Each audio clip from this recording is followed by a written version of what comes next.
Okay, so right away I'm going to ask for a little help.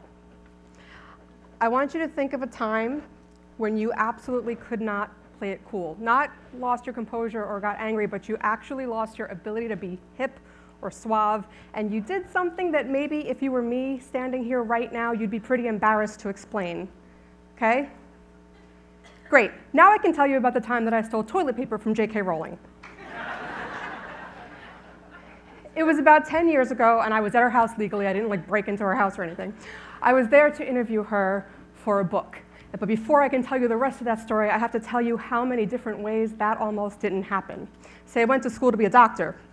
I went to school to be pre-med, except that the first week I was there, I walked into an orientation for the campus newspaper, and they started talking to me about theater, and I walked out a theater critic.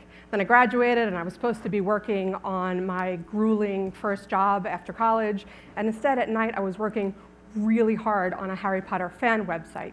If it's not really obvious by what Jim said and by what I just said, I'm a massive Harry Potter fan. I mean, yeah. Gryffindor all the way. And you know, I not just read the books 20 times, but started one or worked on one of the biggest websites in the universe about Harry Potter, started one of the first podcasts, not one of the first podcasts about Harry Potter, one of the first podcasts on the net, period, that happened to be about Harry Potter. And materially to what I'm telling you about now, I also found myself writing a book about the Harry Potter phenomenon called Harry History. But, excuse me, back when I started, back in the early 2000s, there was no career for running a website. There was no career for being a fan. And that wasn't, obviously that wasn't why I was doing it. I was doing it because something about the still unraveling plot of Harry Potter had gotten to me, but more importantly, the budding community around it. I was also trying to be a very serious journalist. That's what I chose after medicine. I was going to be a very serious journalist, and so I was applying very serious journalistic principles to reporting on Harry Potter.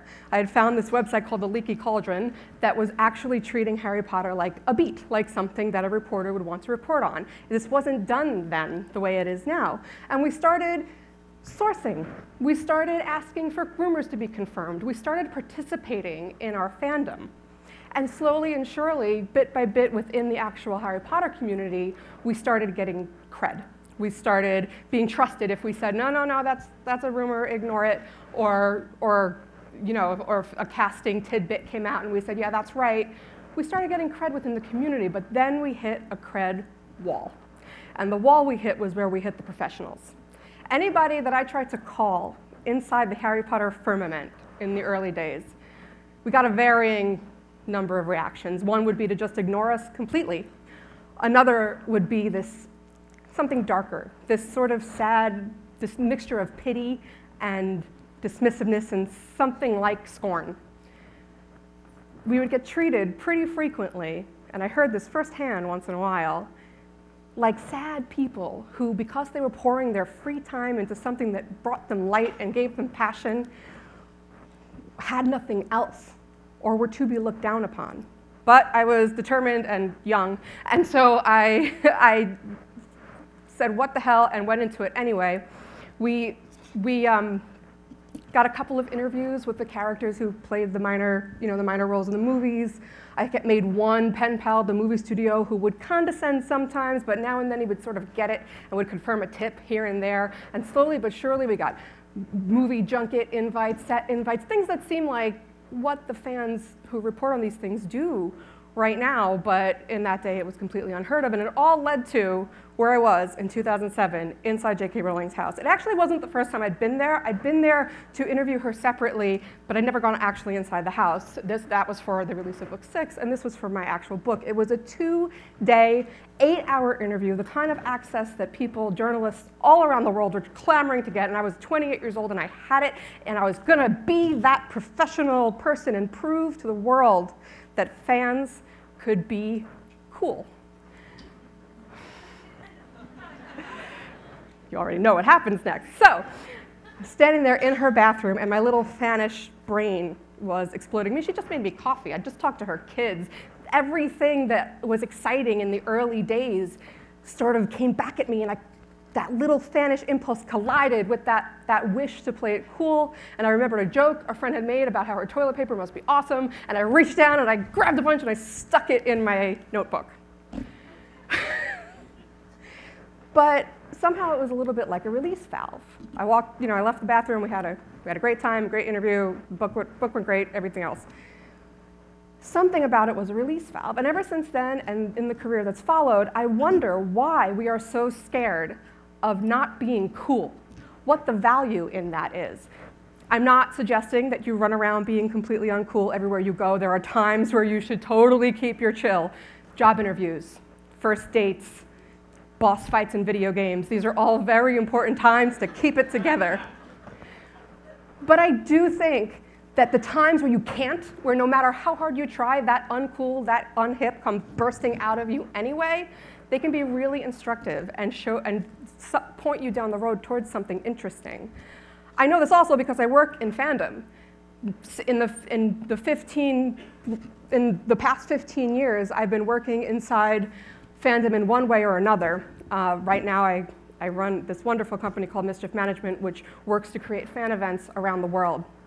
We deal with almost 50,000 fans a year and growing, and the passion that pours out of them is like nothing you've ever seen. So you don't get into fandom casual. You don't get into fandom by being chill. You don't get into fandom by casually watching a Netflix show. You get into fandom because you watched 5 seasons and you called into work. You don't get into fandom because you very slowly leafed through Harry Potter. It's because you read all 7 books, 2 of them while walking down the subway platform, and now you're lucky to be alive. That's how you get into fandom. And now these fans, ever since discovering outlets for it, have been having what I am somewhat regrettably calling toilet paper moments now. Started a blog, even made a GIF, made a screed on Facebook about Black Panther. That is a little bit of a toilet paper moment. And I can tell you for sure that in the past 15 years, meeting all these fans that come to our events, they tell us over and over and over again how letting that steam release valve go led them to a new project, led them to find the courage of their voices, helped them make a new friend, all sorts of things that they never would have had if they didn't do the thing that they couldn't help themselves from doing. In other words, if they had played it cool.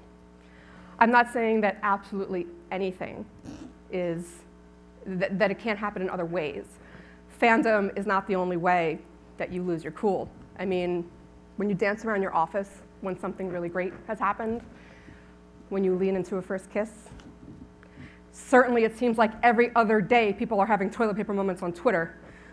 It's especially as regards the political sphere. People are running for things when they never imagined they could ever do it, but they can't help themselves because of what they see happening in the world. I know for certain that those amazing kids in Florida who are starting a gun control movement because of the tragedy that just befell them aren't doing it because they thought it would be cool or because they could resist it. They're doing it because they can't stand the distance between what happened and the ideas that are now consuming them because of it. The person who is most famous for not being able to play it cool is JK Rowling. She talks often about how when she was pushing her stroller around Edinburgh, not having another job in service of writing that book, how foolish it felt, and how she felt like maybe she was doing her child a disservice. And if she had failed, I bet she would be as loath to talk about it as I am loath to talk about lifting her lavatory products. But she didn't. And I'm not saying there's no negative effects. You can be embarrassed. You can feel rejected. You can fail. But as JK Rowling would tell you, there is no shame in failing. There's only shame in not trying. And the quickest way to not try is to believe the impulse that says, play it cool, man. Now, in the 10 years since I stood inside a billionaire's bath product room, I can honestly tell you that not playing it cool has paid incredible dividends. I became a best-selling author. I've been able to talk to college students all over the country about chasing your passions. I founded this incredible company, mostly women, who work to make sure that fandom actually is the province of the fans. I would have been a doctor by now if I hadn't done that, and I don't know what that reality looks like, but this one seems a lot better. And when I look back on the path that led there, it's lit up with little moments that would have never happened if I had played it cool. Like if I hadn't walked into the newspaper office, or if I hadn't stayed up all night working on that Harry Potter website. I don't know Excuse me. I don't know that every toilet paper moment is going to lead you to some big epiphany, a movement, a career, a relationship. It may just turn into having a delightful afternoon watching Netflix or meeting somebody new. But I do know if you never, ever listen to them, you shut down hundreds of avenues towards joy and passion and maybe even true purpose. So am I standing here telling you that the best way to find success and fulfillment in your life could be embracing the side of yourself that is felonious about bath products? Yeah, that's what it comes to. And if JK Rowling ever watches this, you know what? I think she gets it. Thank you.